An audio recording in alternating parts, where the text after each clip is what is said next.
تسأل الحاجة من دول والراجل من دول نفسك في ايه يا حاج، نفسك في ايه يا ست، حتى لو شباب ما عندهمش علم، يقول لك نفسي اروح الكعبة.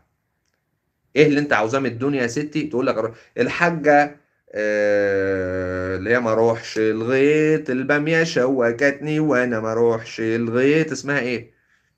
اللي هات ايديك يا ولا وتعالى نجري. استضافوها على مع عمرو اديب جابها، الحاجه نبيله بتاعت الشرق منيا القمح، قالت له نفسي اروح الكعبه.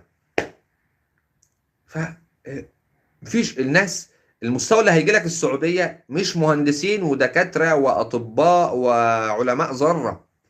اللي هيجوا لحضرتك عشان يزوروا بيت الله هم ناس اخر طموحهم في الحياه، بعدها بيبقوا يقول لك ايه حلو قوي كده، احنا نقابل ربنا بقى، حجينا واعتمر شفنا الكعبه ودعينا الدعوتين كده، احنا جاهزين على الاخره.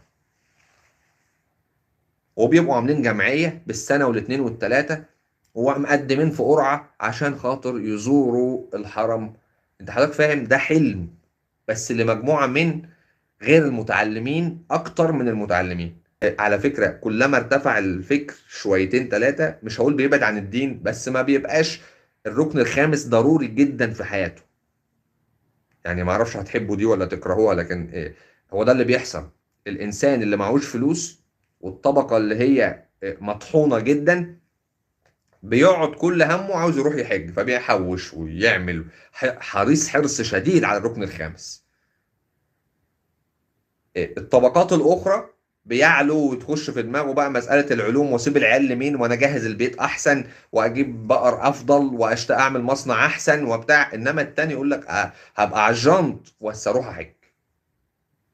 فده جاي داخل على الحرم دخلت انك لميت وانهم ميتون، عاوز يحج حتى لو مش هيرجع تاني من هناك، حتى لو هيرجع ينام على البلاط، بس عايز يحج، عايز يروح الكعب، نفسه يشوف الكعب.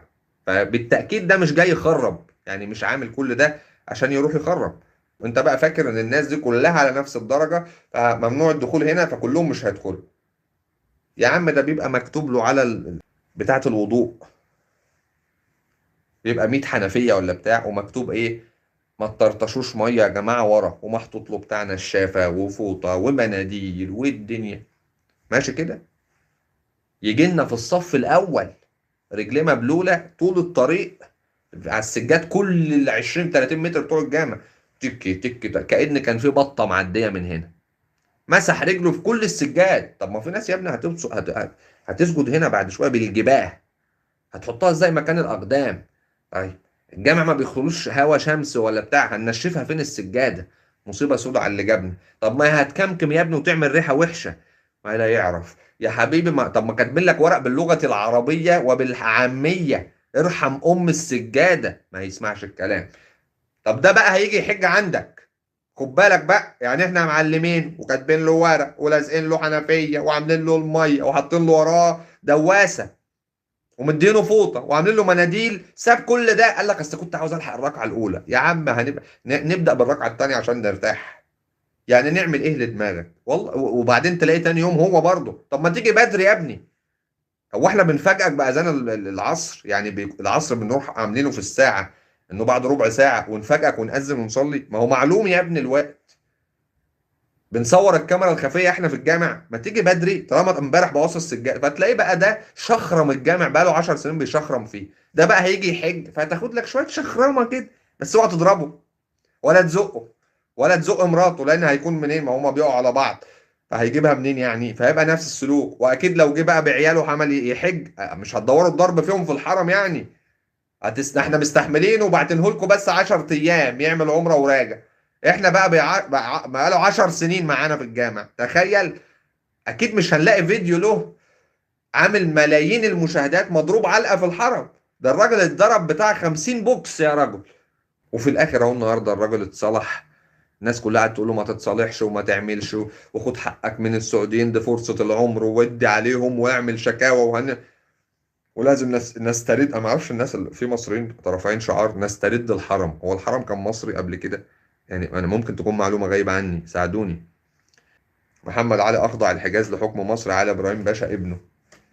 اه الاتراك كمان عندهم قصة في الموضوع ده هم كمان. مش هرجع بقى انا للقصص دي. بس شكرا يا كاظم.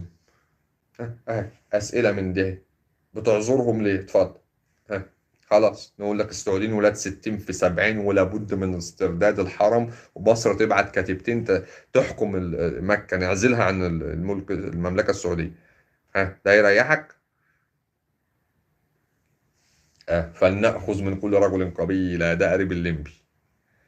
في واحد اتضرب تاني دلوقتي يا باشا، اتفضل ابو عمرو، يعني هم مدورين الضرب ده يبقى الهاشتاج ده مظبوط بقى، السعودية بتضرب اللي رايح واللي جاي. اتضرب بجد دلوقتي واحد تاني، مش معقول. ده مدعاة لانه لو حد بيفكر يدخل الاسلام لا يدخل في اي حتة تانية. الاسلام بقى إيه ده؟ بيتضربوا يا عم في بيت الله؟ لا لا لا، بيت ايه اللي بيتضربوا فيه ده؟